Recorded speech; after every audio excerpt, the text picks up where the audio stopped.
देख सकते हैं कि हम एक ऑफिस यानी कि एक कोचिंग संस्थान के जो ऑफिस है उसमें बैठे हुए हैं। मैं बात करूँगा आज आईआईटी और नीट की। चूँकि छोटे शहरों में या फिर हम बात करें तो गाँव में आईआईटी और नीट की जब बात होती है तो भगवान को पाना और गाँव के और छोटे शहर के बच्चों को आईआईटी निकालना दोनों एक समान हो जाता है। जब कोई बच्चा 10th पास करता है या फिर 12वीं की अपनी पढ़ाई पूरी करके परीक्षा दे के उत्तीर्ण होता है, उसके बाद हर बच्चे के मन में, हर माता-पिता के मन में ये होता है कि मेरा बच्चा आईआईटी करे, मेरा बच्चा डॉक्टर करे और बच्चे के भी मन में ये जिज्ञासा रहती है कि मैं आईआईटी करूँगा, नीट करूँगा। लेकिन अभी हमारे बीच एक ऐसे शख्स मौजूद हैं, जो सोचिए सबसे top IIT college, IIT Kanpur से पढ़ाई करने के बाद तमाम नए-नए भारत सरकार को अपने रिसर्च देने के बाद, आज फिर इसी गाँव और इसी छोटे शहर के लोगों को भी आईआईटी बनाने के लिए, यहाँ के छोटे परिवार स्तर, छोटे मध्यम परिवार स्तर के बच्चों को आईआईटी तक पहुँचाने के लिए और आईआईटी की परीक्षा को आसान बनाने के लिए अपना एक संस्थान खोले हुए हैं, कि छोटे मध्यम परिवार के बच्चों के लिए, जो ग्रामीण क्षेत्र के बच्चे हैं, उनके लिए जो आईआईटी का भूत और जो भवकाल बना हुआ है, जो आईआईटी और नीट और डॉक्टरी की उनके अंदर जो डर बसी हुई है कि हमसे नहीं हो पाएगा, उसको निकालने के लिए ऐसे ही हमारे शख्स एक मौजूद है जो किसी भी परिचय का मोहताज नहीं है। और आज हम इनसे जानेंगे कि आखिर में आईआईटी और नीट को लेकर लोगों में इतना डर क्यों रहता है। तो सबसे पहले पूर्वांचल भारत में स्वागत है आपका। धन्यवाद सर, धन्यवाद। तो जैसे कि आपने क्वेश्चन पूछा कि कहाँ मतलब क्यों लोग इतना डरते हैं, क्यों इतना मतलब फ़ियर है आईआईटी और नीट को लेकर। तो जैसे सर इसका सबसे बड़ा रीज़न होता है अवेयरनेस। हमारे अंदर अवेयरनेस नहीं है। जैसे लास्ट ईयर का ही मैं अगर आपको बात बताऊँ, तो कुशीनगर जिले से लगभग 40 से 50 बच्चे ऐसे थे, जो 90% के आस-पास नंबर लेकर आए थे। लेकिन उनमें अगर आप आईआईटी और नीट के सिलेक्शन का रेशियो देखिएगा तो मुश्किल से 1% 2% था। तो ऐसा ये इसलिए नहीं है क्योंकि यहाँ का बच्चा टैलेंटेड नहीं है, यहाँ का बच्चा बहुत टैलेंटेड है, लेकिन उसको ये पता ही नहीं है कि मुझे करना क्या है। यहाँ एक धर्रा कहीं न कहीं बना हुआ है बच्चों का कि हमें 12th तक पढ़ना है, देन उसके बाद बीए, बीएससी एक सिंपल ग्रेजुएशन की तरफ बढ़ना है। और लोग उनको ये गाइड नहीं कर पा रहे हैं कि किस तरह से आप पढ़ाई करोगे तो आप आईआईटी या नीट क्लियर कर सकते हो। तो सर बेसिकली कहीं न कहीं हमें वही काम करना है कि किस तरह से वो फ़ियर को, उस डर को उन बच्चों के अंदर से हटाना है और उनको मोटिवेट करना है कि यार ऐसा नहीं है कि तुम छोटे जगह के हो। क्योंकि सर देखिए मैं भी इसी छोटे जगह का हूँ, ठीक है? और यहाँ से जब मैं आईआईटी निकाल सकता हूँ तो आप भी डेफ़िनेटली आईआईटी निकाल सकते हो। बिल्कुल, तो जैसा कि जब आपने सोचा होगा कि हमें आईआईटी करना है, यानी कि आपकी जो 12वीं की पढ़ाई है वो पूरी हुई होगी। उसके बाद आपके मन में कहाँ से ख़्याल आया कि हाँ, हमको आईआईटी ही करना है? सर देखिए मतलब इसमें तो थोड़ा-सा कहीं न कहीं घर का बड़ा योगदान होता है। जैसे मेरे पिताजी अध्यक्ष हैं अभी बार एसोसिएशन के भी दीवानी कचहरी के।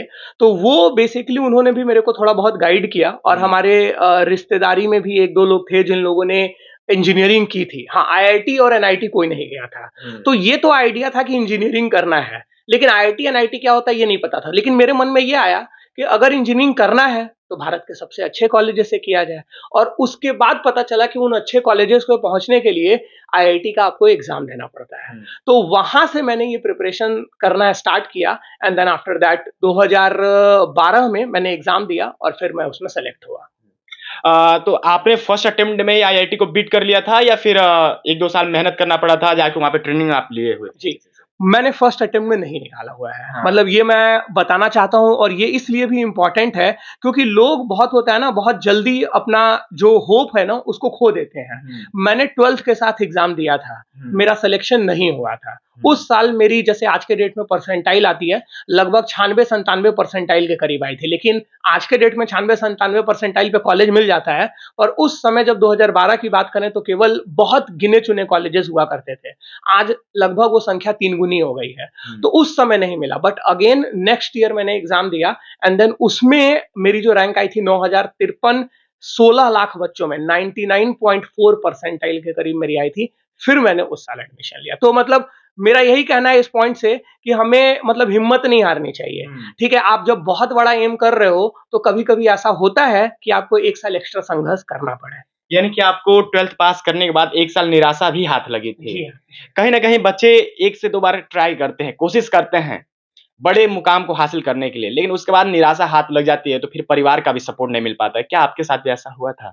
सर देखिए, मतलब मेरा ये कहना है कि मेरे केस में ऐसा इसलिए नहीं हुआ था क्योंकि मेरा एक अटेम्प्ट के बाद निकल गया। हाँ। शायद हो सकता है कि 12th के बाद मैंने 1 साल का ड्रॉप लिया, हाँ। अगर उस साल भी शायद नहीं होता, तो सिनेरियो कुछ और हो सकता था। लेकिन एक बार में ही मेरा हो गया, तो मैं इस चीज़ में बहुत टिप्पणी नहीं करना चाहूँगा कि मतलब उसके बाद मुझे मिलता सपोर्ट या नहीं आईआईटी मिलता। सिलेक्शन होने के बाद पहला आपको कौन-सा कॉलेज मिला था? सर देखिए, मतलब हमारे टाइम में 2 एग्ज़ाम होते थे, एक एआईट्रिपल ई होता था हाँ। और एक आपका एग्ज़ाम होता था आईआईटी एडवांस का। तो आईआईटी एडवांस का जो मेरा पेपर हुआ था, उसमें मेरी 10,825 रैंक आई थी और 9,053 रैंक आई थी all over AI triple E India? All over India. 16 lakh बच्चों में 16 लाख बच्चे उस साल एग्ज़ाम दिए थे। तो उस समय केवल 7 आईआईटी हुआ करते थे। तो मुझे जनरल कैटेगरी में मैं था बेसिकली, तो उस साल 6 साढ़े 6 हज़ार पे आईआईटी की क्लोजिंग हो गई। तो मुझे एनआईटी जयपुर मिला, पहला कॉलेज जो मिला बीटेक के लिए। लेकिन मेरी प्रिपरेशन हमेशा से आईआईटी के लिए थी। तो जैसे आईआईटी ये है, तो एनआईटी जस्ट उसका 19 है, हल्का सा अंतर है। नॉर्थ इंडिया का नंबर 1 कॉलेज है एनआईटी जयपुर, वही मेरे को मिला था। एनआईटी जयपुर कॉलेज मिलने के बाद भी आप यहाँ पे आके संस्थान खोले, ऐसा क्यों? और आपके परिवार द्वारा अभी हमने बात किया थे, आपके आस-पड़ोस में उन्होंने बताया था कि आपने कोई भू परीक्षण यंत्र का भी आविष्कार किया था, आपने और आपकी टीम ने। सर वही जब मैं बेसिकली, जैसे कि मैंने आपको बताया ना कि मैं जब एनआईटी जयपुर गया, तो उसके बाद से क्या हुआ कि मुझे ये एक अंदर से था कि मैं आईआईटी नहीं जा पाया।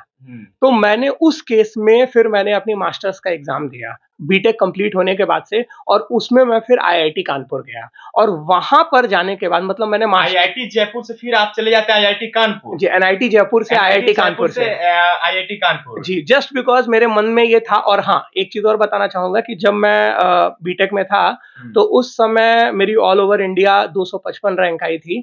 तो उसमें मेरे को गवर्नमेंट जॉब मेरे को लगी थी। लेकिन उस गवर्नमेंट जॉब को छोड़ के मेरे मन में था कि मुझे मास्टर्स करना है। तो बेसिकली मेरी ज़िंदगी में गवर्नमेंट जॉब 2 बार आई, एक बार मैंने लिया ही नहीं और मैं एमटेक करने चला गया। एंड देन जब मैंने एमटेक कंप्लीट कर लिया, तो उसके बाद गवर्नमेंट जॉब फिर जॉइन की और फिर 1.5 साल में छोड़ दिया। देखिए, गवर्नमेंट जॉब जितना इनके लिए आसान लग रहा है और जिस तरह उन्होंने ठुकरा कर बच्चों की सेवा करना, बच्चों की मदद करना इन्होंने स्वीकार किया, कहीं न कहीं ये इनकी बड़प्पन है। सोचिए, गवर्नमेंट जॉब के लिए लोग तमाम भागते रहते हैं, कई लाख मुश्किल से कुछ हज़ार की वैकेंसी आती है और कई लाख आवेदन पड़ जाते हैं। गवर्नमेंट जॉब को लेकर तमाम हड़तालें चलती हैं। ऐसे गवर्नमेंट जॉब को ठुकरा कर और बच्चों को मदद करने के लिए और बच्चों को उनकी एक अच्छी ऊंचाइयों पर आईआईटी और एनआईटी जैसे नीट जैसे बड़ी-बड़ी परीक्षाओं को आसान बनाने के लिए एक उन सब सरकारी नौकरियों को ठुकरा के फिर इस छोटे शहर में आ जाते हैं और छोटे बच्चों के लिए भी आसान कर देते हैं एनआईटी बीट करना और आईआईटी बीट करना। उसके बाद मैं ये जानना चाहूँगा, जब आपका रिसर्च आया था, उस दौरान कौन-कौन थे आपकी टीम में? कहाँ से आपको ये मन में आया कि हमको ये रिसर्च निकालना है, इस पे आविष्कार करना है भूमि परीक्षण के यंत्र का? एक्चुअली ये कहीं न कहीं स्टार्ट हो गया था मेरे बीटेक से ही। तो वहाँ पे मैं जब फाइनल ईयर में था, तो हमारा एक 2 महीने का प्रोजेक्ट होता है। लेकिन उस 2 महीने के प्रोजेक्ट में ही मैंने एक रिसर्च कर ली थी, तो वहाँ से मेरा एक रिसर्च पेपर पब्लिश हुआ था। तो कहीं न कहीं एक मोटिवेशन था कि कुछ बहुत अच्छा रिसर्च में मैं कर सकता हूँ।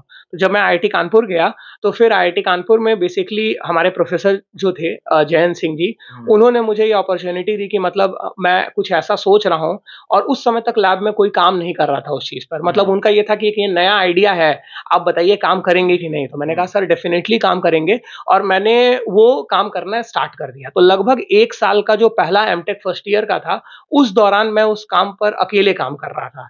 एंड जब उसमें धीरे-धीरे ये लगने लग गया कि संभव है, तो उसके बाद मेरे बहुत सारे कलीग्स उसमें जुड़े और हमारी टीम लगभग 3-4 लोगों की हो गई। सन 2018 में हम लोगों ने ये भू परीक्षक डिवाइस जो है, वो बना लिया, और उसको यूपी गवर्नमेंट की तरफ से हम लोगों को 45 लाख की फंडिंग भी मिली थी। फंडिंग भी मिली जी, थी? 45 लाख का मतलब रिसर्च को आगे कंटिन्यू करने के लिए मिला था। हाँ। एंड देन हम लोगों ने उस डिवाइस को पेटेंट के लिए, जब हम अपने एमटेक कंप्लीट किया, 2018 में कंप्लीट किया, देन उसके बाद हम लोगों ने अप्लाई कर दिया पेटेंट के लिए। तो पेटेंट मतलब भारत सरकार में हम रजिस्ट्री करना चाहते थे कि ये हमारा यूनिक एक्सपेरिमेंट है। और ये बड़ा लंबा प्रोसेस होता है। ये लगभग आपका मान के चलिए 2-4 साल चलता है। लोग पेटेंट हाँ, मतलब पेटेंट मतलब ये हो गया सर कि मतलब ये जी, मतलब आजीवन मतलब ये हो गया कि वो आविष्कार आपने किया था। हाँ। तो इसलिए सरकार उस पे बहुत रिसर्च करती है कि मतलब कहीं भी उससे मिलता-जुलता कुछ भी किसी और ने ना किया हो, और अगर किया है तो आपका फिर यूनिक नहीं रह गया। तो ये लंबा 2-3 साल का प्रोसेस चला, और 2-3 साल बाद अभी 17 अक्टूबर 2023 को भारत सरकार ने पेटेंट वो हमें ग्रांट कर दिया है। 2021 में आपने किया था, 19 में किया था, और आज जाके पेटेंट होती है इस साल। यानी कि उनकी मेहनत तब की 2019 की, और आज 2023 में रंग लाती है। कहीं ना कहीं ये साफ नजर आता है कि इन्होंने कितनी मेहनत और कितनी लगन से उस डिवाइस को तैयार किया था कि भारत सरकार भी उसको मंजूर दे देती है, और इनके नाम से इनके आविष्कार को रजिस्टर कर देती है, और ये इनके नाम से पेटेंट हो जाता है कि इस डिवाइस को आज से पहले किसी ने नहीं बनाया था। अच्छा, उस डिवाइस में चूंकि भूमि परीक्षण तो पहले भी होते ही थे, और आपकी डिवाइस में इन दोनों में अंतर क्या था? सर देखिए, मतलब मेन रीज़न इसको बनाने का ये था कि जैसे कि अगर हम अपने क्षेत्र की बात करें, कुशीनगर की बात करें, तो हमारा जो किसान है इतना अवेयर नहीं है। जैसे 100 में से 2-4 किसान ही ऐसे होंगे जो हर बार खेती करने से पहले अपने सॉइल सैंपल लेकर जाते होंगे टेस्टिंग कराने की, ज़रा देखें इसमें कितना नाइट्रेट है, कितना फास्फोरस है, कितना आयरन है। ये सारी चीज़ें वो चेक कराने बहुत कम लोग जाते होंगे, और उन्होंने एक अपना माइंडसेट बना रखा है कि भाई 10 कट्ठा खेती है तो इसमें इतना बोरा यूरिया लगेगा, इतना किलो यूरिया लगेगा। पहले से जो मानसिकता चली आ रही है, जो मानसिकता चली यूरिया क्यों डालना है। एग्जैक्टली, ऐसा भी हो सकता है सर, ऐसा भी हो सकता है कि वहां पर यूरिया की मात्रा ऑलरेडी अच्छी थी, और उस केस में जब आप एक्स्ट्रा यूरिया डालेंगे सर, तो वो आपके जो जो आपका अन्न निकल कर आ रहा है वहां पर, वो बहुत ही हार्मफुल आपके लिए हो जाएगा। और अगर मान लीजिए बहुत कम थी और आपने जांच नहीं करवाया और आपने उतना ही डाला और ज्यादा डालने की जरूरत थी, तो उस केस में आपका मतलब उतनी अच्छी खेती नहीं हो पाएगी। तो इसलिए हम लोगों ने ये डिवाइस बनाई। और एक और चीज है, ये जो पूरा काम होता है सरकार की तरफ से, मतलब ये 7 दिन लैब में जाता है, फिर वहां टेस्टिंग होती है। कई बार सर सैंपल्स भी इधर-उधर हो जाते हैं। 7-7 दिन लगभग, कभी-कभी 10-10 दिन का भी टाइम, 15 दिन का भी टाइम लग जाता है जो होता है उसको आने में। जी, हमारे साथ क्या है कि सर जो डिवाइस हमारी थी, वो मतलब हमें क्या करना था, सिंपली जाके आप मान लीजिए कि खेत में गए, वहां से मट्टी निकाला, और मट्टी निकाल के एक मग में डाला, उसको घोल दिया। घोलने से सर क्या होता है कि उसके जितने भी आयंस थे उसके अंदर, वो पानी में डिसॉल्व हो जाते हैं, और उसके बाद बस आपने उसको डिप कर देना है और वहां पर आपकी रीडिंग आ जाएगी। मैं एक बार अपने फोन में वो डिवाइस पड़ी हुई है, वो भी मैं दिखाऊंगा, तो जिससे आपको एक आइडिया के अंदर वो आपकी जो डिवाइस है वो बता देगी। सर घंटे नहीं, मिनट नहीं, मात्र 40 सेकंड के अंदर में 40 सेकंड जी, मात्र 40 सेकंड में रीडिंग आपकी आ जाएगी। दोस्तों, कहीं ना कहीं एक वास्तविक अजूबा डिवाइस है ये। जिस भूमि परीक्षण को, जिस भूमि जांच के लिए किसानों को लगभग 10-10 दिनों का वेट करना पड़ता था, मात्र जो 40 सेकंड के अंदर आप जान जाएंगे कि आपके जमीन में, आपके खेत की जो भूमि है, जो मिट्टी है, उसमें किस मात्रा की कमी है, कौन सा आपको उर्वरक उसमें डालना है, कि ऐसा कैल्शियम डालेंगे कि पोटाश डालेंगे कि यूरिया डालेंगे, कि किसकी सबसे ज्यादा कमी है, मात्र आपको 40 सेकंड के अंदर ही मिल जाएगी।